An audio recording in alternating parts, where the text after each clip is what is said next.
and finally left after that.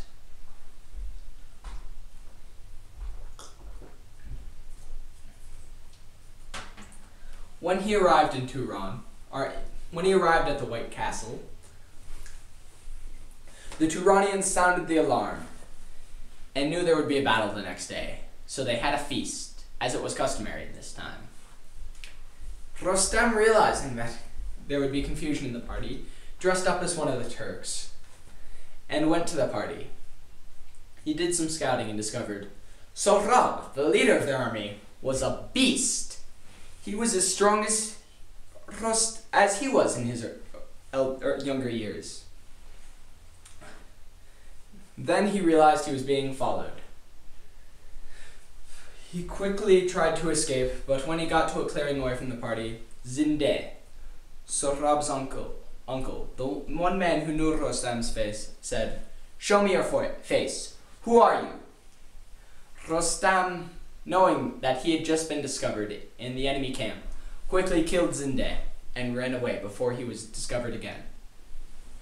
Later, Sohrab realized that Zinde had been killed, and he knew that the only person he could ask about his father now was Hojar, the captured soldier.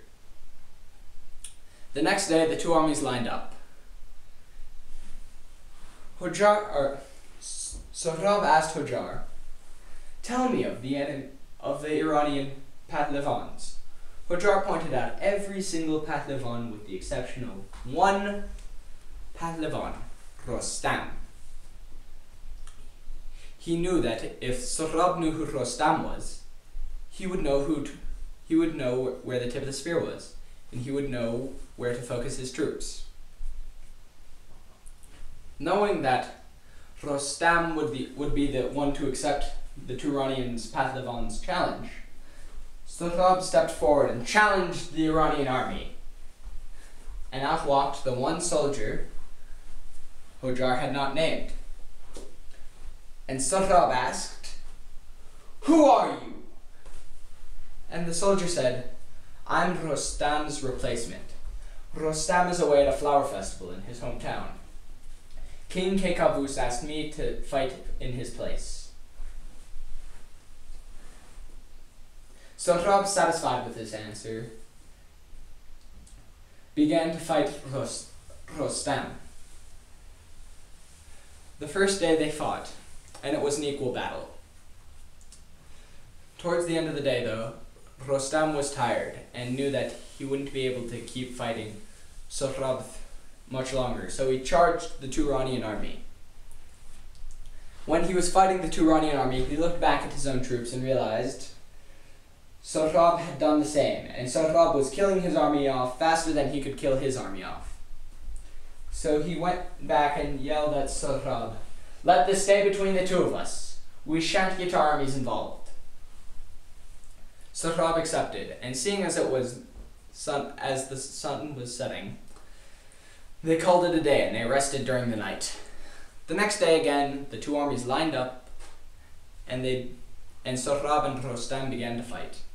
However, this day, Sohrab managed to pin Sohrab and was about to fatally stab him when Rostam said, "Stop!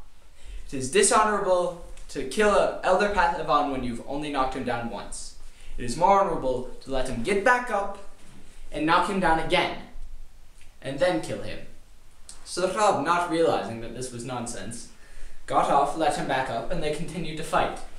Once again at sunset, they called the battle, they rested. Sohrab's advisors told him of his foolishness, and Sohrab, filled with rage, rested for the next day, or prepared for the next day of battle.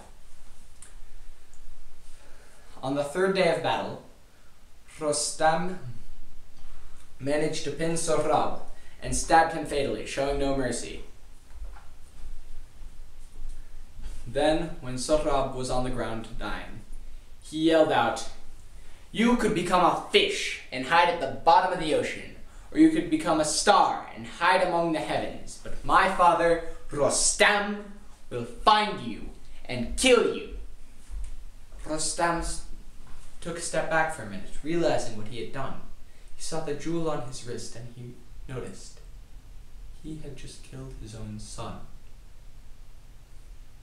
Quickly, he picked up Sohrab, carried him to Kekavus's tent, set him down, and asked Kekavus, "I need the medicine. Please, my son is dying. For everything I have ever done for you, help me out this once." King Kekavus knew that if Sohrab and Rostam teamed up, they would surely be able to take over his kingdom. So he decided to let Sohrab die. But he couldn't do this openly, so he stalled for time. After much time had passed, he finally gave Rostam the medicine. Rostam quickly ran outside to his son, but he found him dead. And that is the story of Rostam and Sohrab.